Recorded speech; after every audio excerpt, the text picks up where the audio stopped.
How many of you consider the midterm vote very important? How many of you consider this a protest vote?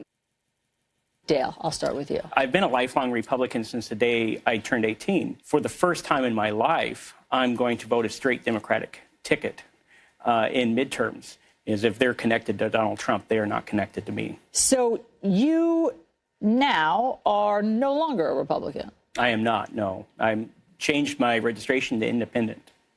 Because of Donald Trump? Because of Donald Trump. It was no longer the party that I joined. It's morphed into something that's almost unrecognizable. Stephanie, what are you wrestling with?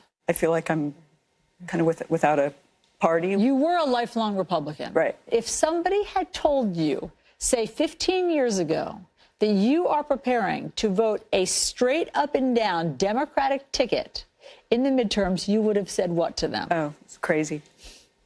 Yeah. So why are you now doing it? To see Republicans not stand up to him, and the ones that do are just quitting, just walking away. It's like someone in the party needs to challenge them or challenge him or find someone better, find some better options. Nancy, how do you feel about it?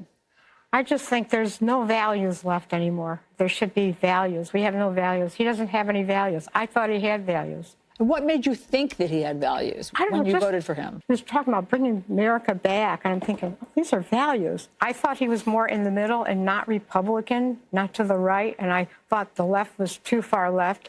I wanted someone in the middle, so I thought it was going to change. No, it got worse. Let's just make sure that we have the House as we wanted, right? So this way, at least, no major damage will be done, right? That's the short term.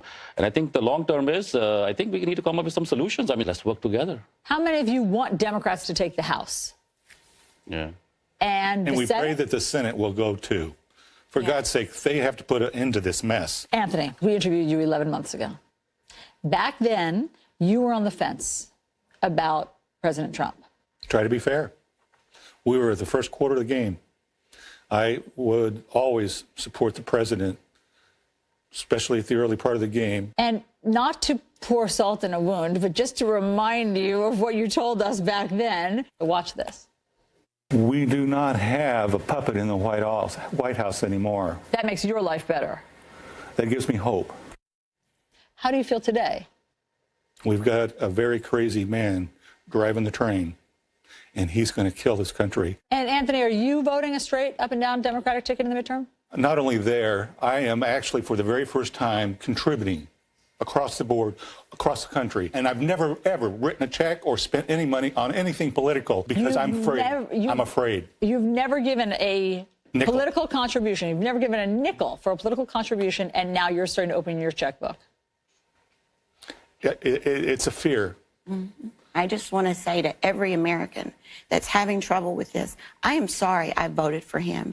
I regret it with all my heart.